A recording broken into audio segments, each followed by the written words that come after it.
Hi, everybody. It's Rick. This is the second week of HIED 622, and I just wanted to put a quick video up with a few comments about Erikson and then also Chickering and Reisser, the two theories that we're looking at for this week.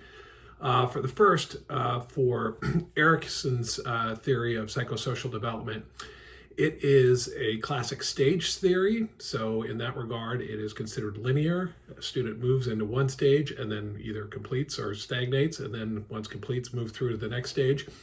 And so you can see there are some definite time frames that are associated with the stage.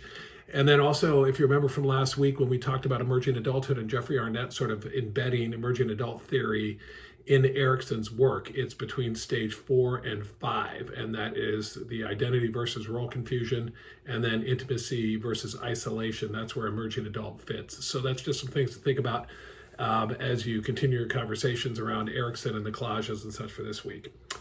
Another thing to be thinking about, maybe more specifically for the Chickering and Reisser theory, is that as with most theories, it is descriptive rather than prescriptive. So what I mean by that is what Chickering and Reisser are presenting are descriptions of what they saw based on the subjects they looked at and the people they interacted with in their study. That is to say, this is what they described as going on. It isn't what they said should be going on.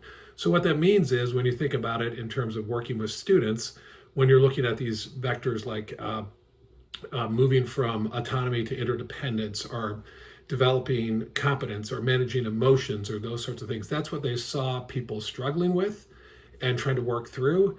And the way they ordered the vectors, it's not as though you're like, okay, well, right now I have to, because vector 1 has to do with about developing competence, force students into situations where that's what they're dealing with. And then when we get to that, we'll move to the next one.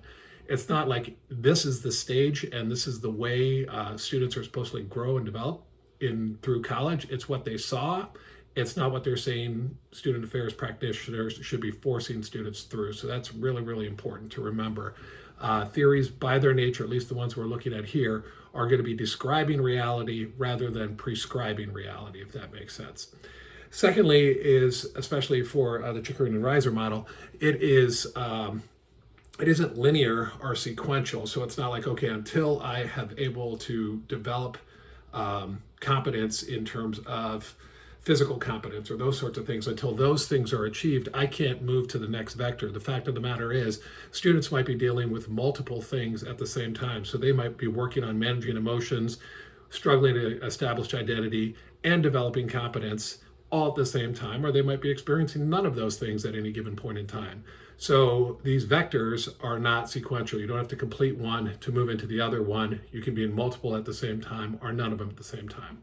And then lastly, and I think this holds true for both the Chickering and Reisser as well as Erikson and some others that you're going to see, and we've talked a little bit about this in some of the discussions as well, that some of these theories are a little bit on the dated side. So they were developed in the 60s. Chickering and Reisser's model was reimagined and redone in the 90s, however. So it would be appropriate for us to consider what are maybe some of the implications of today's reality in regards to what we're reading and what we're seeing. So for example, you might imagine that establishing identity might look a whole lot different in the 1990s before social media, the internet, anything to do with that, as opposed to it might look now. Competence might look different today than it did 30 or 40 years ago.